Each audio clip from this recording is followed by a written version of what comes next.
tidak berizin, baliho bando di Jalan Ahmad Yani Banjarmasin ditertibkan. Penerapan jaga jarak di pasar tradisional sulit dilakukan. Pemkab Tanah Laut kembali salurkan BLT dana desa.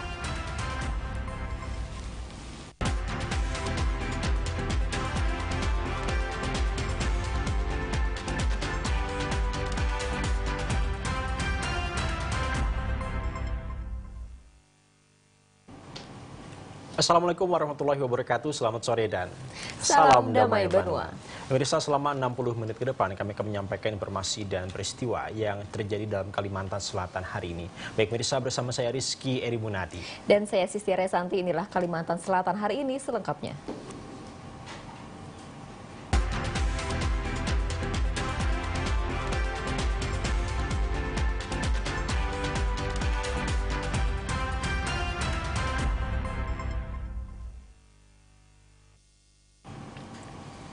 Informasi yang pertama, Saudara, Satuan Polisi Pamong Praja Kota Banjarmasin melakukan penertiban baliho bando di sepanjang jalan protokol di Kota Banjarmasin. Penertiban ini terpaksa dilakukan karena pemasangannya tidak berizin.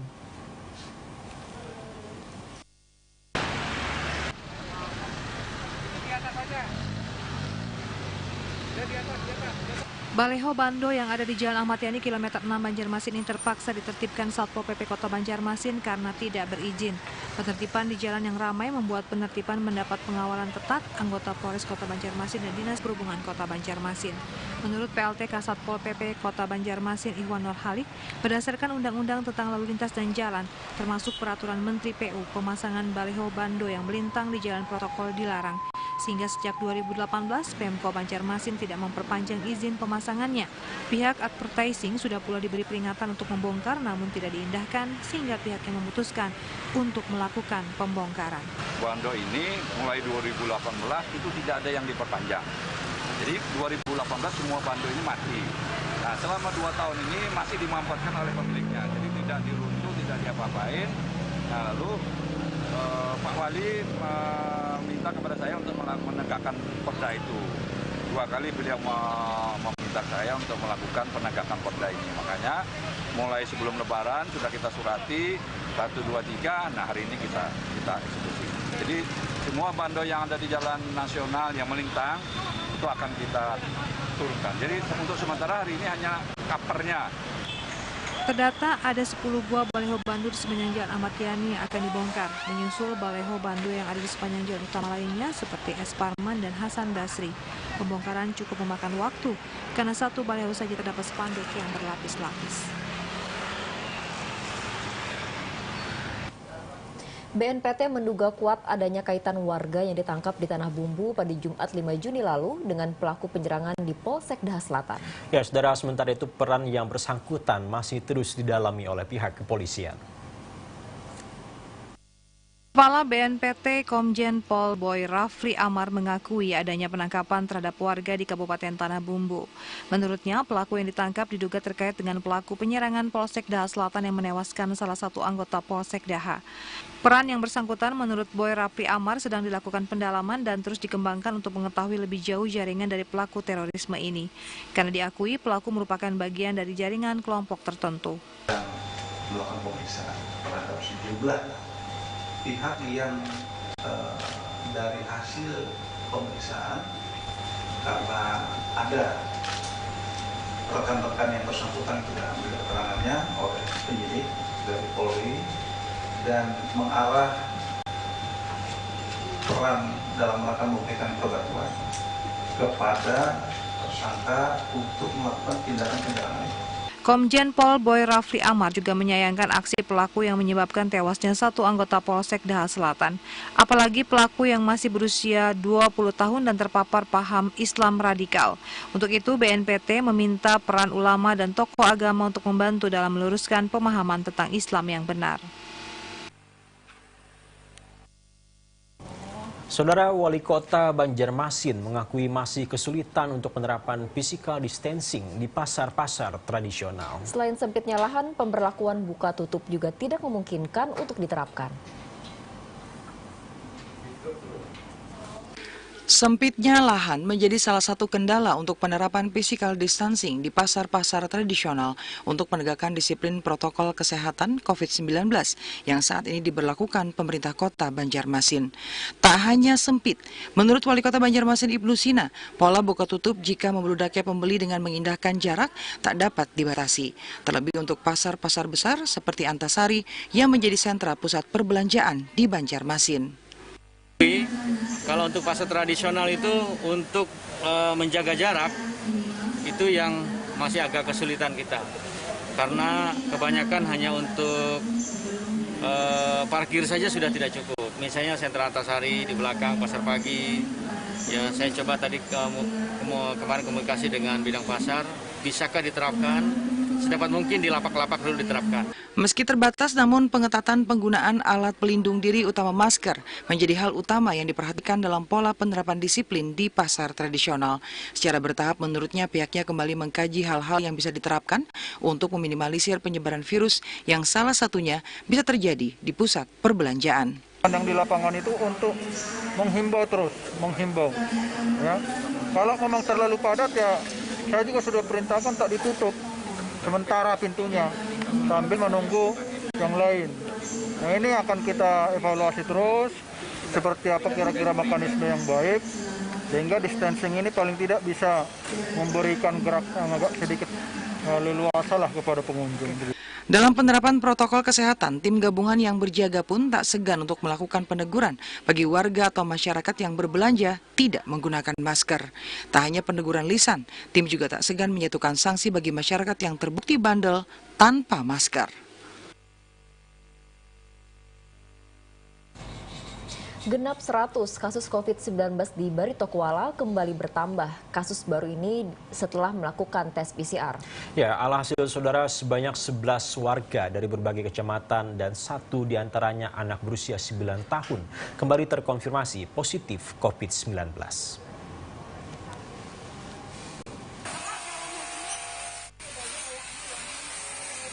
Kembali bertambah, sebanyak 11 orang warga Kabupaten Batola kembali terkonfirmasi COVID-19. Hasil ini didapati setelah pihak gugus tugas COVID-19 Batola melakukan tes PCR terhadap 22 orang berstatus PDP dan OTG. Hasilnya hingga hari ini didapati sebanyak 100 kasus COVID-19 di bumi Selidah ini.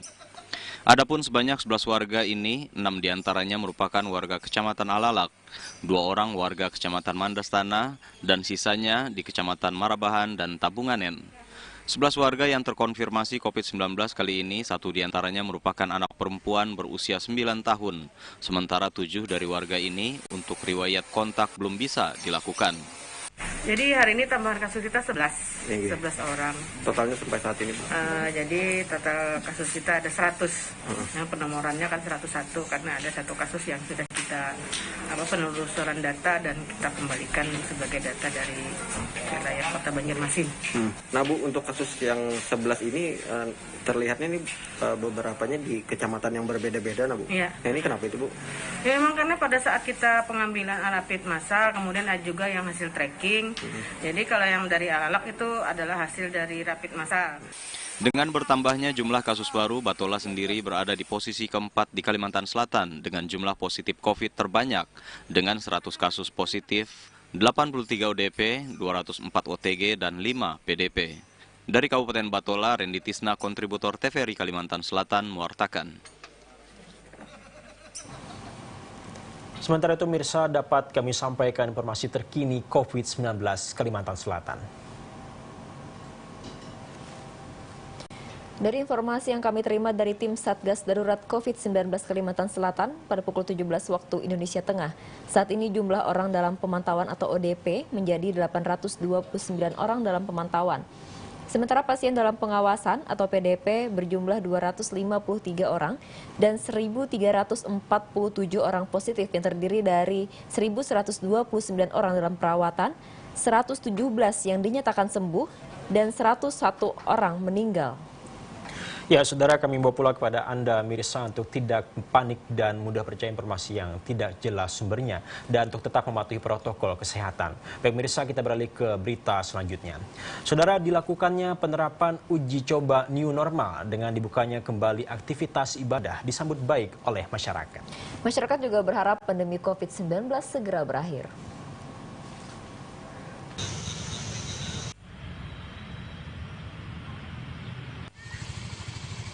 Dibukanya kembali aktivitas rumah ibadah oleh pemerintah daerah dan tim gugus tugas percepatan penanganan COVID-19 Kota Baru dalam penerapan uji coba new normal di Kabupaten Kota Baru disambut baik oleh masyarakat. Menurut salah seorang pengurus Masjid Besar Miftahul Jannah Jabidi, pihaknya menyambut baik dengan adanya uji coba penerapan new normal ini. Berharap kegiatan ini bisa dilakukan hingga kembali ke titik normal seperti biasanya. Dengan adanya kegiatan new normal ini menyambut baik. Ini merupakan suatu terobosan dan kami harap ini bisa terus berkembang dan akhirnya sampai kepada titik normal gitu kan. Ini malah hal ini sangat melegakan kami para pengurus masjid, terutama dalam ini karena kami saat ini masih dalam keraguan melaksanakan kegiatan di masjid. Utamanya sementara ini kan ke majelis taklim sudah ditutup selama berapa sholat Jumat pun ada yang tidak melaksanakan. Nah, dengan adanya normal ini kami bisa membuka kembali masjid dengan menaati protokol-protokol pencegahan COVID. Masyarakat juga diharapkan agar bisa mematuhi protokol kesehatan yang dianjurkan untuk mencegah sekaligus membantu memutus mata rantai penyebaran COVID-19.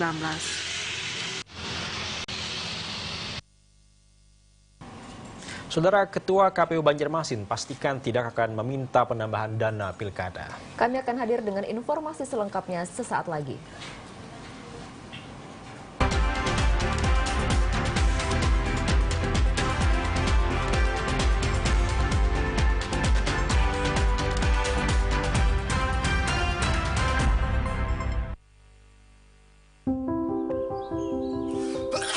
Tanpa disadari, virus dapat menyebar di sekitar kita melalui hal yang dilakukan sehari-hari.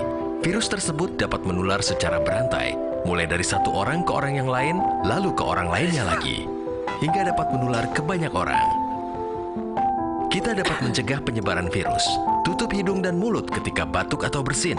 Buang tisu bekas pakai ke tempat sampah tertutup. Cuci tangan pakai sabun sesering mungkin. Semakin banyak yang mencegah, semakin banyak yang terlindungi. Dipersembahkan oleh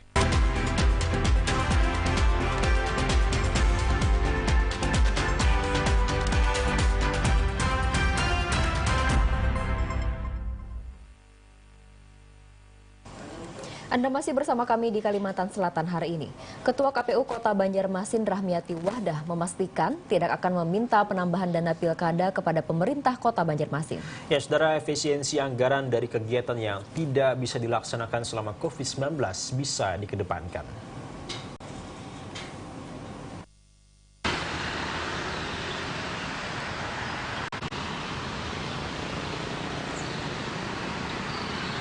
Berbeda dengan KPU Provinsi Kalimantan Selatan yang meminta tambahan dana untuk menggelar Pilkada Serentak 2020, KPU Kota Banjarmasin memilih melakukan efisiensi anggaran dari kegiatan yang tidak bisa dilaksanakan selama COVID-19 untuk dialihkan kepada kegiatan yang memerlukan tambahan dana.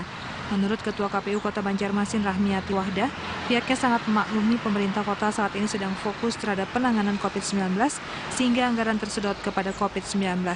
Sementara untuk APD petugas, menurut Rahmiati Wahdah hingga saat ini masih akan menggunakan APBN. Yang protokol COVID khususnya itu adalah kemarin kita melaporkannya adalah dengan menggunakan dana APBN. Nah, nantinya kita di sini kan juga membahas apakah di APBD itu juga dianggarkan atau bagaimana. Kita sebagai KPU kota itu apa nantinya aturan-aturan yang ada dulu. Jadi instruksinya misalnya digunakan adalah dana APBN, maka kita gunakan dana APBN. Kalau nantinya diperuntukkan itu adalah dana APBD, maka kita akan dana APBD yang kita gunakan. Selain alat pelindung diri, tambahan dana untuk Pilkada Serentak digunakan untuk penambahan jumlah TPS. Maksimal satu TPS sebelumnya 800 pemilih, kini maksimal menjadi 500 pemilih. Total anggaran Pilkada Kota Banjarmasin sebesar 32 miliar rupiah. Sementara itu, pemirsa, pemerintah Provinsi Kalimantan Selatan akan menambah kekurangan dana pilkada yang diminta KPU Kalimantan Selatan. Namun pihak KPU diminta untuk memperhitungkan ulang jumlah kekurangan dana yang diminta.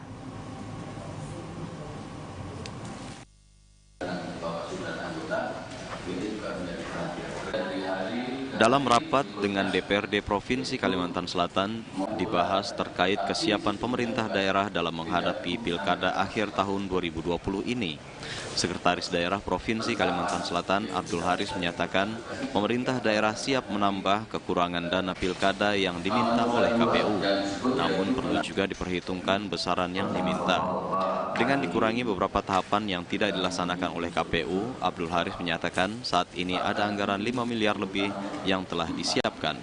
Ya, di struktur anggaran yang ada. Jadi kalau untuk yang tadi APD, saya kira itu sudah kita formulasi menggunakan di dinas kesehatan ataupun di gugus tugas. Kalau penambahan anggaran di KPU kemarin sudah dibahas, ada kenaikan itu menyesuaikan peraturan Menteri Keuangan. Berapa? Ya, menyesuaikan Menteri Keuangan. Ya itu dinaikkan, ya naiknya kemarin sekitar 8, berapa, tapi mereka juga harus dilakukan rasionalisasi kegiatan yang ada. Kan banyak tahapan-tahapan, itu dikompensasi semuanya, kemungkinan tambahan sekitar 5,5.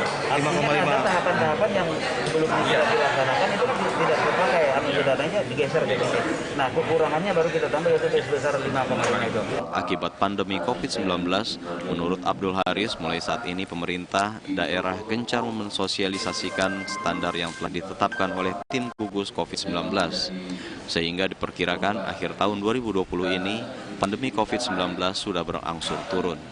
Budi Alamsyah, TVRI Kalimantan Selatan.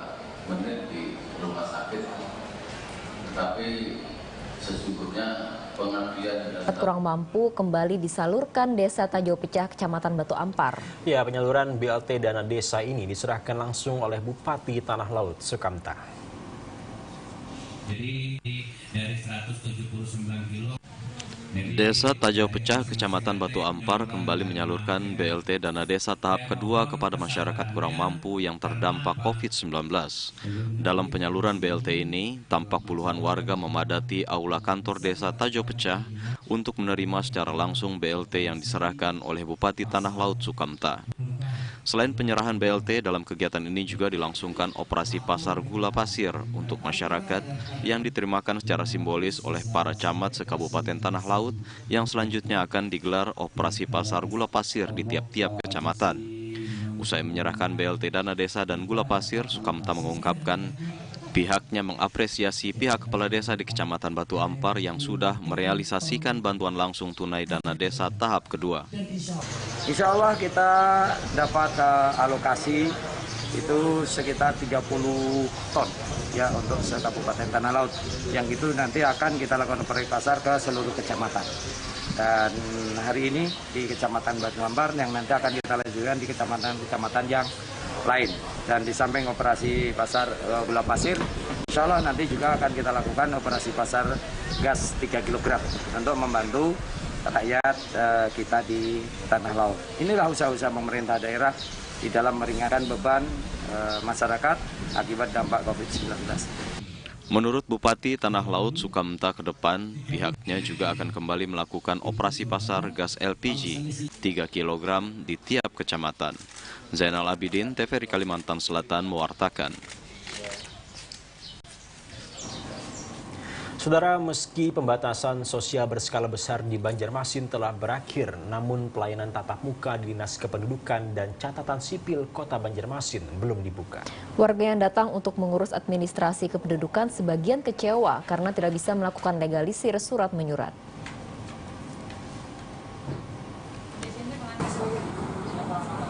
Sejak pagi, puluhan warga yang datang ke kantor Dinas Kependudukan dan Catatan Sipil Kota Banjarmasin sebagian kecewa karena tidak bisa melakukan legalisir surat menyurat. Salah seorang warga, Emil, mengatakan dirinya tidak mengetahui pelayanan tatap muka belum dibuka. Menurutnya datang ke kantor Capil untuk melegalisir KTP dan kartu keluarga yang diperlukan mengurus surat menyurat terkait warisan. Warga yang lain, Ahmad, mengaku dirinya hendak mengambil KTP yang baru dibuat, namun pelayanan masih belum dibuka. Habis itu nggak ada info. Perlu buat itu bikin apa namanya? Lembaran kerja? Enggak, bukan apa warisan yang tanah itu. Oh, okay. Apa yang mau dilegalisir, Bu? KTP sama kartu keluarga. Okay. Harus dari Capil orang notarisnya minta. Tapi ini bisa sudah? Nggak bisa, nggak tahu anunya, nggak ada informasi. Ambil KTP, Pak, KTP yang asli. Ini kan yang sekarang yang sementara, yang lembaran. Tapi udah dari kemarin dikasih nomor WA juga, tapi nggak dihiraukan di WA. Jadi harusnya gimana, Pak? Ya harusnya kalau memang kapan boleh ngambil kan dikasih tahu kita, jadi nggak bolak-balik ke sini. Sementara menurut Kepala Disduk Capil Kota Banjarmasin, Hairul Saleh, pihaknya masih menunggu keputusan dari pemerintah Kota Banjarmasin terkait mekanisme pelayanan administrasi kependudukan pasca PSBB. Jadi sepanjang belum ada surat edaran, kami tetap melakukan pelayanan tidak tatap muka tetapi dengan cara online. Dan kami hari ini kerja terus, tidak pernah berhenti. Dan rata-rata setiap hari itu hampir 100 sampai 200 yang dilayani. Dan diantar ke rumah ya, ke hasil dari yang direkam, hasil yang dibuat. Warga berharap kepada Dinas Kependudukan dan Catatan Sipil Kota Banjarmasin agar pelayanan tatap muka kembali dibuka sehingga memudahkan untuk mengurus administrasi kependudukan. Baik, saudara, sebelum kita melanjutkan Kalimantan Selatan hari ini, berikut kita dengarkan azan maghrib untuk wilayah Kota Banjarmasin dan sekitarnya.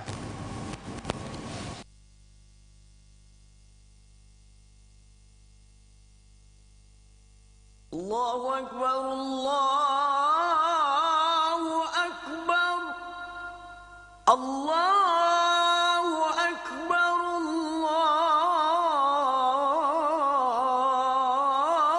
Allahu Akbar. Asyhadu an la ilaha illallah.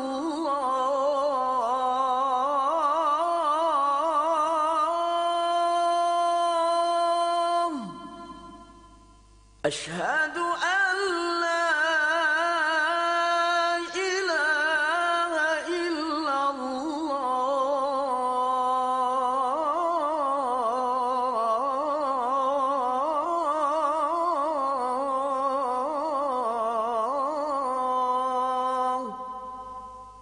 Asyhadu anna Muhammadar Rasulullah.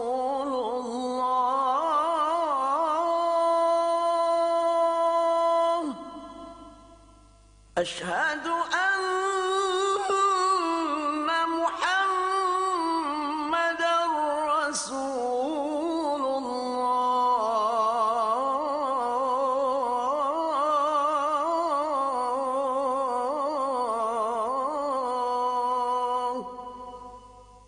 Hayya 'alas shalah.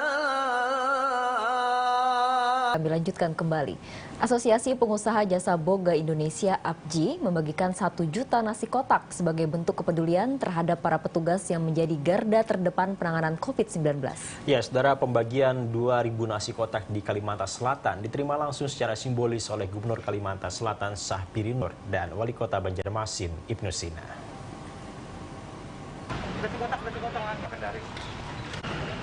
Sebagai bagian kepedulian dari para pengusaha jasa boga yang tergabung dalam Asosiasi Pengusaha Jasa Boga Indonesia APJI Kalimantan Selatan, asosiasi ini membagikan 2.000 kotak nasi untuk mereka yang merupakan garda terdepan dalam penanganan COVID-19. Gubernur Kalimantan Selatan Syahbiri Nur menerima bantuan nasi kotak ini secara simbolis dan berkesempatan menyerahkan langsung kepada personel Polri yang tengah bertugas. Gubernur mengapresiasi banyaknya pihak yang sudah bahu-membahu melakukan aksi sosial selama pandemi, termasuk APJI Kalimantan Selatan. Ini adalah bentuk kepedulian yang hari ini harus sama-sama kita terus bumikan, merasa peduli adalah hal yang sangat tepat hari ini kita bumikan terus. Ada rasa kebersamaan, ada rasa merasa penanggungan di suasana COVID-19. Ketua DPD APCI Kalimantan Selatan, Abtahudin menjelaskan APCI peduli memberikan bantuan nasi kotak merupakan kegiatan nasional, termasuk anggota APCI Kalimantan Selatan membagikan 2.000 kotak nasi yang merupakan hasil sumbangan anggotanya. Kita dalam artian 1 juta nasi kotak seluruh Indonesia. Jadi dalam rangka untuk membagikan nasi kotak, kita dari teman-teman dapat terkumpul sekitar 2.000 kotak. Jadi yang kita bagikan ini karena kita tidak mau bersentuhan atau masalah COVID ini, makanya yang kita utamakan adalah petugas dulu. Petugas yang bagian gugus depan yang sangat membantu, artinya memutus mata rantai COVID-19 ini. Selain diserahkan kepada Gubernur Kalimantan Selatan Sabirinor, bantuan juga diserahkan secara simbolis kepada Wali Kota Banjarmasin Ibnu Sina. Bantuan ini menurut Ibnu Sina akan dibagikan kepada petugas yang sedang bertugas di 58 titik pantau penerapan protokol kesehatan. Sementara itu, saudara, para marbot di Kota Banjarmasin memberikan kontribusi untuk mengimbau warga akan bahaya COVID-19 di Kota Banjarmasin. Mengingat peran marbot penting dalam membantu pemerintah terlebih saat pandemi COVID-19 yang masih terjadi di Kota Banjarmasin. Harapan agar para marbot masjid di Kota Banjarmasin dapat membantu pemerintah kota untuk selalu mengingatkan dan mengimbau warga Kota Banjarmasin agar selalu mewaspadai bahaya COVID-19. Selain itu, peran marbot sangat penting guna menyampaikan pesan-pesan pemerintah melalui masjid yang menjadi tempat berkumpulnya jamaah. Selain itu, Wali Kota Ibnu Sina juga menegaskan kepada para marbot mulai minggu depan tempat ibadah termasuk masjid sudah mulai dibuka di Kota Banjarmasin, namun dengan tetap menerapkan protokol kesehatan yang ketat agar jamaah tetap terhindar dari kemungkinan penularan COVID-19. Marbot ini kami harapkan dalam suasana COVID-19 pandemik ini bisa terus memberikan informasi, pengumuman, himbauan melalui masjid-masjid yang ada, himbauan pemerintah kota, himbauan pemerintah agar tetap terus menerapkan protokol kesehatan. Apalagi mulai Jumat depan kan kita sudah membuka untuk sholat Jumat.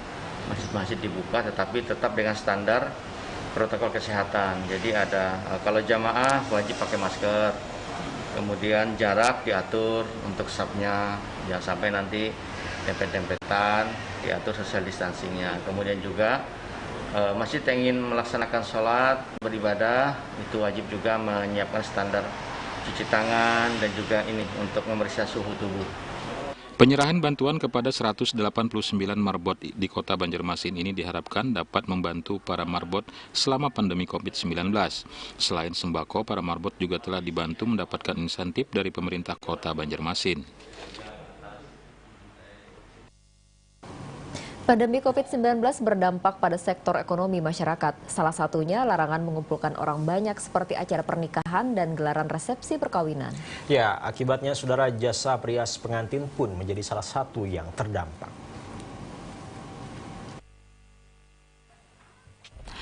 Dampak mewabahnya pandemi COVID-19 hingga dianjurkan physical distancing untuk menghindari kerumunan untuk menjaga jarak agar terhindar dari penularan COVID-19, membuat banyak kegiatan yang semestinya dilaksanakan terpaksa diundur ataupun tidak dilaksanakan sama sekali, seperti kegiatan perpisahan sekolah dan wisuda yang ditiadakan. Namun acara pernikahan dan resepsi pengantin pun menjadi terhambat. Salah satu usaha terimbas COVID-19 ini penyewaan gaun pengantin atau gaun pesta yang jauh mengalami penurunan di saat pandemi ini. Menurut salah seorang penyedia jasa tata rias pengantin di kawasan Manarap, Dina Mentari, banyak acara pernikahan dan resepsi yang terpaksa tidak bisa dilangsungkan, membuat pesanan paket rias pengantin ikut tertunda. Dina mengakui ada sejumlah pesanan yang seharusnya resepsinya dilaksanakan usai Hari Raya Idul Fitri, namun akibat adanya wabah COVID-19 terpaksa rencana resepsi diundur dan tidak tahu kapan bisa dilaksanakan. Untuk yang booking sih alhamdulillah ada ya. Beberapa pengantin ada yang ngambil satu paket dari pernikahan sampai resepsi. Cuman yang sudah terlaksana itu baru pernikahan. Kalau untuk resepsi, calon pengantin belum berani memutuskan untuk ngambil tanggal berapa. Memang rata-rata pengantin tuh biasanya sih ya lebih dominan ke ngambilnya habis lebaran tuh biasanya rame tuh pengantin kan. Cuman ya balik lagi karena kondisinya belum normal benar-benar, jadinya para pengantin pun belum ada yang berani memutuskan tanggal berapa dia mau ngambil resepsinya. Jadi sementara ini pengantin yang udah booking tuh nikah dulu aja, nggak ada resepsi belum. Cuman ya ada alhamdulillah yang masuk. Sepinya penyewaan gaun pesta dan paket pengantin tidak terlalu berpengaruh terhadap ekonomi keluarga, karena penyewaan gaun dan perias pengantin hanya sebagai hobi, bukan sebagai penghasilan utama. Adapun penyewaan paket pengantin ini dapat menyesuaikan diri sesuai kantong pemilik hajatan. Semakin rumit, dekorasinya semakin mahal harganya. Dengan rincian harga mulai dari 5 juta hingga 16 juta rupiah. Informasi selanjutnya, saudara, terlibat laka lantas seorang warga Kabupaten Banjar terlempar ke dalam selokan hingga kritis dan tak sadarkan diri. Beruntung kesigapan relawan gabungan beserta PMI dapat dengan cepat mengevakuasi korban hingga nyawanya terselamatkan. Beginilah kondisi Suri warga Kautan Banjar yang terlempar ke dalam selokan hingga tidak sadarkan diri. Pasca roda 2 berplat DA 3468 KU yang dikendarainya terlibat laka lantas dengan mobil PLNK Selteng di Jalan Karanganyar 3 di kawasan Cindai Alus, Kecamatan Martapura, Kautan Banjar pada malam Minggu tadi. Menurut Roni, saksi mata, sebelum terlibat laka lantas, pengendara roda 2 yang berboncengan nampak melaju dengan kecepatan tinggi. Begitu sesampainya di tikungan, roda 2 nampak oleng dan tidak sengaja menghantam bagian depan kanan mobil PLN yang berada di jalur berlawanan. Alhasil korban langsung terlempar hingga beberapa meter dan masuk ke dalam selokan. Laju kah kendaraan bermotornya tadi? Kita garis ini bang. Oh. Kan garisnya ada juga nah. Iya. Merem itu. Dibantu juga lah. Ini warga mana yang kecelakaan ini tahu kan lah? Sungai Simpai lah. Beruntung tim relawan bersama PMI dengan sigap mendatangi dan melakukan pertolongan pertama. Korban yang mengalami luka yang serius di bagian kepala langsung dilarikan ke rumah sakit terdekat sehingga nyawa korban terselamatkan. Dari Kabupaten Banjar, Randy Tisna, kontributor TVRI Kalimantan Selatan, mewartakan. Seorang pemuda warga Jalan Masjid Desa Indrasari, Martapura, Kabupaten Banjar ditemukan tewas dengan luka di bagian leher. Ya, jenazah yang ditemukan di dalam kamar rumahnya ini diduga korban perampokan. Setelah mendapat informasi dari warga, petugas kepolisian dari Satuan Reskrim Polres Banjar langsung terjun ke lokasi ditemukannya korban dugaan pembunuhan. Korban yang merupakan pemuda usia 20 tahun ini ditemukan oleh orang tua korban di dalam kamar dengan kondisi luka di bagian leher. Orang tua korban yang sebelumnya baru datang dari berjualan mengira putranya tidak berada di rumah. Sebab kendaraan korban yang sebelumnya terparkir di halaman rumah sudah tidak kelihatan. Namun alangkah kagetnya orang tua korban setelah membuka pintu kamar anaknya, menemukan putranya sudah terbujur kaku bersimbah darah. Korban sendiri langsung dievakuasi ke Rumah Sakit Umum Daerah Ratu Jaleha untuk diotopsi. Berawal dari bapak korban yang pulang dari kerja sekitar jam 10 mendapati anaknya sudah berlumuran darah. Dan korban sendiri lukanya di bagian leher dan yang kami curigai sekarang barang yang hilang itu berupa satu buah sepeda motor dan satu buah HP. Datang dari pasar, masuk rumah. Masuk langsung di sini nah. Nggak tahu apa-apa, jadi bapak langsung masuk ke rumah, langsung masak. Pas masuk, bapak naik ke atas, ke rumah, ke dalam. Kalinya anak bapak sudah keadaan meninggal di dalam kamar. Kasus ini sendiri masih dalam pendalaman pihak kepolisian.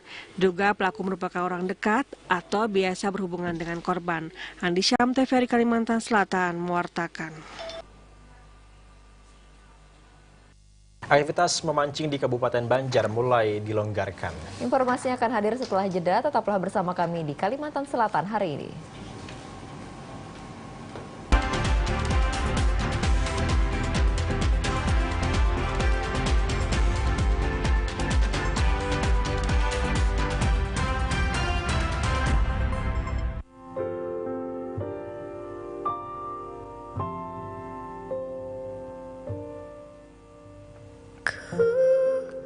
Lihat ibu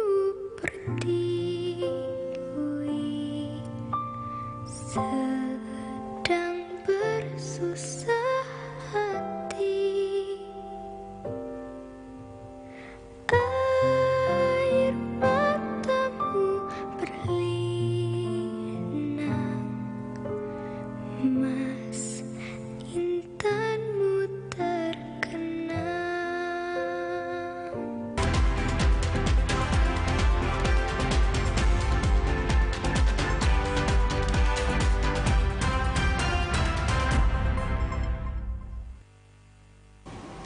Saudara, mengucapkan selamat bergabung bagi Anda yang bersedia bergabung bersama kami dalam TVRI Kalimantan Selatan hari ini. Saudara, para penghobi memancing ikan air tawar di Kabupaten Banjar mulai bisa bernapas lega. Ya, larangan memancing yang selama ini diberlakukan para kepala desa di Kabupaten Banjar mulai dilonggarkan.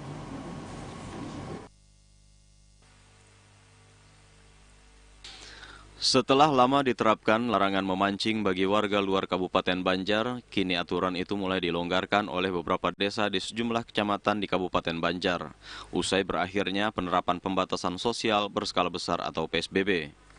Di Kecamatan Gambut dan Kecamatan Beruntung Baru misalnya, sejumlah pemancing mulai terlihat guna menyalurkan hobinya setelah 2 bulan lebih, tak ada yang berani melakukan aktivitas seperti ini. Salah seorang pemancing asal Banjarbaru, Rizali, mengatakan, saat ini, sejumlah desa di Kecamatan Beruntung Baru dan Kecamatan Gambut mulai melonggarkan aturan larangan memancing, sehingga ia dan teman-temannya bisa melakukan aktivitas yang lama tak dilakukan di wilayah ini. Meski demikian, ada sejumlah desa yang masih melarang aktivitas memancing, karena mereka masih takut adanya penularan COVID-19. Sejak kapan dibuka sudah pemancingan, Mang? Kira-kira semingguan dah, Mang. Jadi lawas parai lah. Nah, lawas parai. Kenapa, Mang, munjun hari ini? Mungkin hari ini panas Bang harinya, bunyinya karoh. Bah ditagur orang dari pulang di Handil Gayam.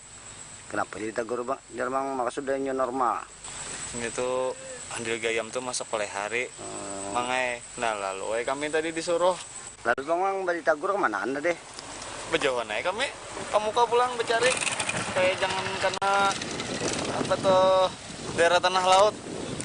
Oh, jadi di daerah Kabupaten Banjar kada Bapak lah. Kada Bapak.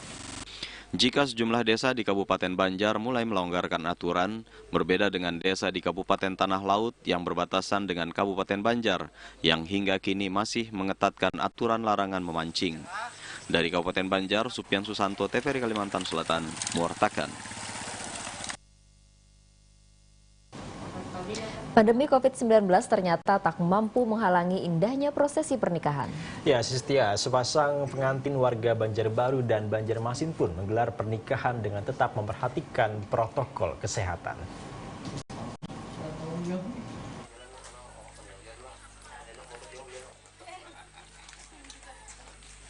Beginilah suasana pernikahan Ahmad Soleh, warga Landasan Ulin Kota Banjarbaru, dan Vegi Herlina, warga Kota Banjarmasin. Kedua mempelai berani melakukan pernikahan di tengah pandemi, karena pemerintah Kota Banjarmasin dan Kota Banjarbaru sudah mengakhiri penerapan pembatasan sosial berskala besar atau PSBB untuk menuju tatanan kehidupan baru atau new normal. Mempelai lelaki Ahmad Soleh mengatakan pihaknya sudah merencanakan pernikahan cukup lama, sehingga ketika PSBB berakhir, maka ia memenuhi hajat untuk mempersunting kekasihnya ini. Kalau memilih pernikahan sebenarnya tidak, tapi mungkin lebih tepatnya Allah yang sudah memutuskan atau bahasanya menjodohkan atau menentukan untuk menikah di hari pandemi ini. Mungkin ini salah satu berkah daripada COVID-19. Nggak ada ketakutan ini? Insya Allah karena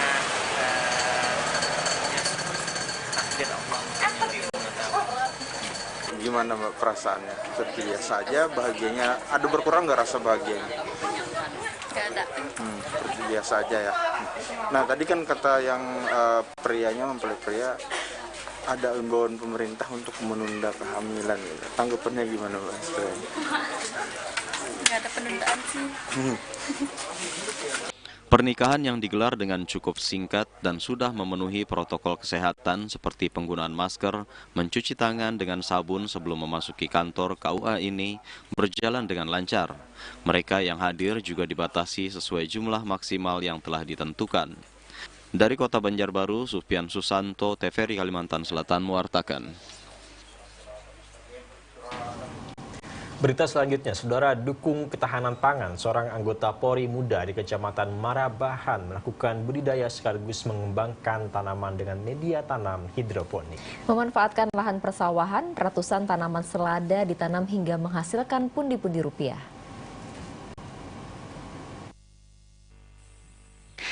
Kesuksesan menjadi seorang anggota polisi muda tidak menyurutkan niatnya untuk menekuni hobi bertani, melakukan budidaya sekaligus mengembangkan tanaman menggunakan media tanam hidroponik untuk mendukung ketahanan pangan. Langkah ini dinilai penting guna mengantisipasi dampak lain dari COVID-19, termasuk sebagai persiapan menyongsong era new normal di Kabupaten Batola. Menurut Mustafa Adim Prabowo, adapun budidaya tanaman hidroponik ini juga memiliki manfaat bisa berimplikasi mendorong sektor perekonomian. Memanfaatkan halaman di belakang rumahnya, budidaya tanaman hidroponik ini dilakukan di atas lahan seluas kurang lebih 16 meter persegi. Dilatar belakangi hobi bertani, program ketahanan pangan seperti menanam tanaman hidroponik ini sangat penting untuk dikembangkan dan dikelola dengan baik. Sebenarnya dorongan saya nanam tanaman hidroponik hanya karena kita hobi dalam bidang pertanian. Nah, ini untuk hasilnya sendiri seperti apa, Pak? Kalau hasilnya untuk kita bertani hidroponik, di sini hasilnya karena kita jualnya per kilo, jadi setiap bulan kira-kira kita menjualnya kira-kira sekitar 10-20 kilo per bulan tuh pasti keluar itu. Untuk harga 1 kilonya? Untuk harga 1 kilo kurang lebih Rp40.000 kita jual di pasar. Sementara dalam perawatan hidroponik, aturan nutrisi pada tanaman hanya dicek setiap pekannya. Di masa panen, sayuran selada hidroponik dapat menghasilkan penghasilan tambahan di setiap bulannya. Bagaimana? Apakah Anda tertarik bercocok tanam hidroponik? Jika Anda tertarik, Anda bisa mencobanya. Dari Kabupaten Batu Kuala, Reni Tisna, kontributor TVRI Kalimantan Selatan, mewartakan. Untuk mencegah penyebaran pandemi COVID-19 di pemukiman padat penduduk, penyemprotan cairan disinfektan masih terus dilakukan. Penyemprotan dilakukan Aliansi Pemuda Anti Narkoba Kalimantan Selatan di 4 titik yang ada di Banjarmasin.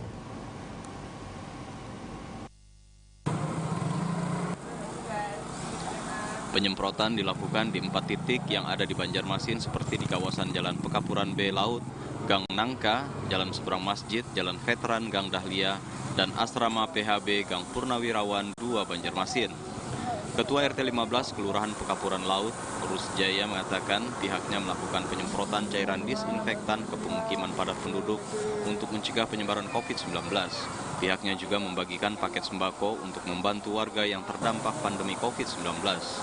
Sementara beberapa warga mengaku bersyukur mendapatkan bantuan paket sembako untuk kebutuhan sehari-hari. Oh, bagus kan istilahnya ada perhatian gitu, ada perhatian dari instansi untuk lebih mencegah dan memutuskan mata rantai itu COVID-19 ini. Kami terdampak di Gang Nangka, Pekapuran B Laut. Jadi gimana Bu dengan ada pembagian? Merasa senang sekali ada pembagian sembako. Digunakan untuk apa Bu? Ya, untuk masak, untuk dimakan. Kami bergugah hati untuk mengadakan penyemprotan pada hari ini supaya COVID-19 yaitu kita dapat dengan mencegahnya supaya tidak ada lagi di masyarakat kita di sini. Dan pada hari ini kami juga telah mengadakan pembagian sembako, hand sanitizer, masker, dan juga penyemprotan yang alhamdulillah antusias dari masyarakat, yaitu pada wilayah kami sangat gembira sekali atas adanya kerjaan ini. Dalam kegiatan ini dibagikan 500 paket sembako dan masker yang didistribusikan di 5 kecamatan yang ada di Banjarmasin.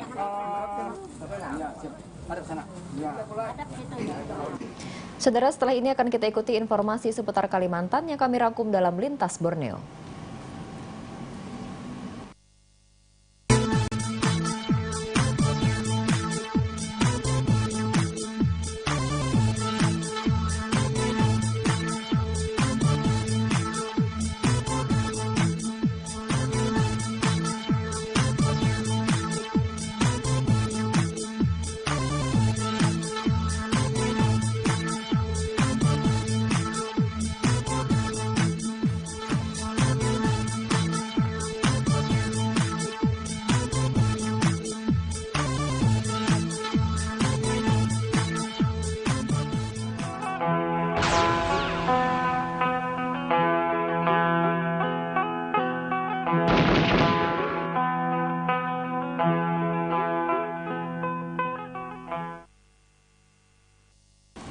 Lintas Borneo kita awali dari Kalimantan Barat. Saudara, sebanyak 10 orang tahanan Kejaksaan Negeri Ketapang yang sudah inkrah atau mendapat putusan pengadilan menjalani rapid test di posko COVID-19 Ketapang. Rapid test dinilai sangat penting sebelum mereka dipindahkan ke lapas kelas 2B Ketapang dalam mencegah penularan COVID-19.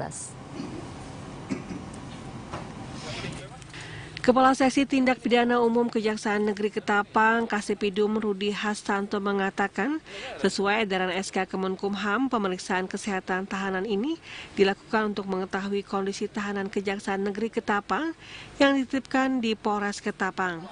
Pemeriksaan kesehatan tahanan ini dilakukan untuk mengetahui kondisi kesehatan tahanan di tengah mewabahnya COVID-19 di Ketapang. Apalagi saat ini, wilayah Ketapang termasuk zona merah. Pemeriksaan melakukan rapid test terhadap narapidana yang sudah berkekuatan hukum tetap, tentunya sesuai dengan edaran SK Menkumham bahwasannya pada saat pelaksanaan eksekusi untuk dilakukan di lapas Ketapang, tentunya dilakukan rapid test terlebih dahulu. Selama ini tahanan selama pandemi COVID-19, tahanan kita titipkan di Polres Ketapang. Kejaksaan Ketapang juga berterima kasih kepada tim gugus tugas COVID-19 Ketapang atas kerjasama dalam pelaksanaan rapid test yang dilakukan itu. Yopi Purnama melaporkan. Karena sering memangsa hewan ternak, seekor ular piton sepanjang hampir 4 meter ditangkap warga Kecamatan Sungai Ambawang, Kabupaten Kuburaya. Saat diamankan, ular sawah tersebut tidak melawan karena masih kekenyangan setelah memangsa beberapa ekor ternak ayam milik warga. Warga Dusun Karya 2, Desa Jawa Tengah, Kecamatan Sungai Ambawang, Kabupaten Kuburaya, dikagetkan dengan munculnya ular piton sepanjang hampir 4 meter. Ular jenis sawah ini ditemukan Pak Muri pagi hari sudah melingkar di dalam kandang ayam saat akan memberi makan ternaknya. Ia kaget ketika melihat ternak ayamnya tinggal beberapa ekor karena dimakan ular bercorak seperti batik ini. Karena takut, ia pun langsung memanggil warga sekitar. Beruntung ular piton ini dapat ditangkap warga dengan mudah karena sudah kekenyangan. Khawatir memangsa hewan ternak warga lainnya, ular sawah ini diberikan kepada warga yang lihai menaklukkan ular. Nah, pagi-pagi kita mau kasih makan ayam di kandang, ya. Rupa-rupanya ayam itu tak mau keluar, rupa-rupanya dimangsa ular. Nah, ularnya itu kekenyangan, tak bisa lari. Maka itu ular itu kita tangkap. Berapa ekor habis? Ayamnya 3 ekor. Nah, jadi kita tangkap, rame-rame lah kita. Diduga ular piton ini berasal dari hutan di halaman belakang rumah Pak Muri. Selain ular piton, biawak juga sering kali memangsa hewan ternak warga Dusun Karya 2, Desa Jawa Tengah. Tetapi sulit ditangkap karena masih sangat liar. Yadi Saputro, Heri MB melaporkan.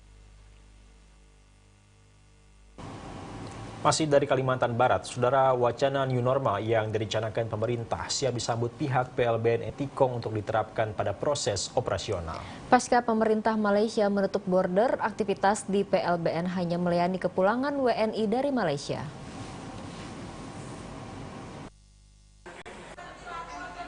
Jelang tatanan baru ini, terutama di tengah pandemi COVID-19, PLBN Entikong siap dengan pelayanan yang mengedepankan protokoler kesehatan. Semua aktivitas yang terjadi di PLBN Entikong mesti sesuai dengan anjuran pemerintah, terutama dalam penanganan COVID-19. Untuk pintu kedatangan disediakan tempat cuci tangan, pemeriksaan suhu tubuh dan pendataan yang dilakukan Satgas COVID-19 bersama kantor kesehatan Pelabuhan Entikong. Tidak ada kendala dalam menjelang new normal, khususnya di PLBN Entikong siap menerapkan protokoler kesehatan. Koordinator PLBN Entikong, Victorius Dunan mengatakan, PLBN Entikong telah menyediakan semua sarana untuk menjalani new normal. Di PLBN sudah tersedia tempat cuci tangan, pelintas maupun petugas wajib menggunakan masker serta menjaga jarak. Kebiasaan baru ini harus menjadi kesadaran masyarakat untuk mencegah penyebaran COVID-19. Terakhir kan disebutkan tanggal 9 Juni, namun beberapa hari sebelumnya juga Perdana Menteri Malaysia sudah sampaikan akan diperpanjang selama 2 minggu lagi sampai tanggal 23 Juni 2020. Nah ini kita belum tahu apakah setelah 23 Juni ini akan diperpanjang lagi atau tidak. Nah itu tergantung keputusan dari pemerintah Malaysia tentunya.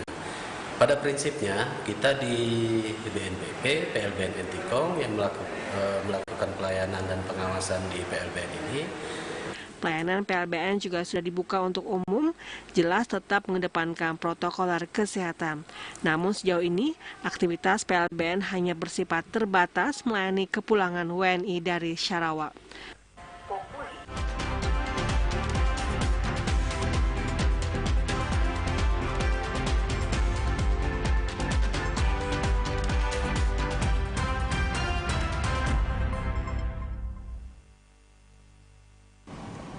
Saudara, sebelum mengakhiri Kalimantan Selatan hari ini, kita ikuti kilas balik berita utama pada hari ini.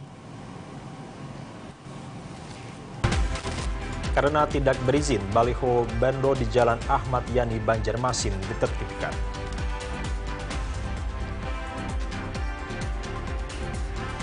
Penerapan jaga jarak di pasar tradisional sulit dilakukan.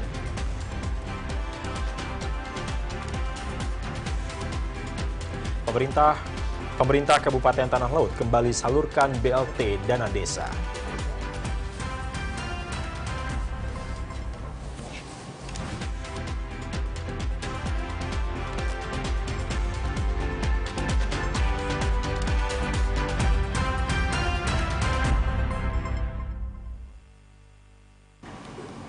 Pemirsa, bagi Anda yang ingin memberikan donasi untuk peduli COVID-19 bisa menyalurkan ke dompet peduli COVID-19 kerjasama Basnas Kalimantan Selatan dan TVRI Kalimantan Selatan melalui nomor rekening Bank Kalsel Syariah 90100022849. Selanjutnya bagi adik-adik, jangan lupa saksikan program belajar di rumah bareng TVRI kerjasama Kementerian Pendidikan dan Kebudayaan Republik Indonesia dari hari Senin sampai dengan Jumat. Baik saudara, demikian Kalimantan Selatan hari ini. Saya Sistia Resanti. Dan saya Rizky Eri Munadi, atas nama seluruh kerabat kerja petugas mengucapkan terima kasih atas perhatian dan kebersamaan Anda. Wassalamualaikum warahmatullahi wabarakatuh. Selamat malam dan salam damai Banua.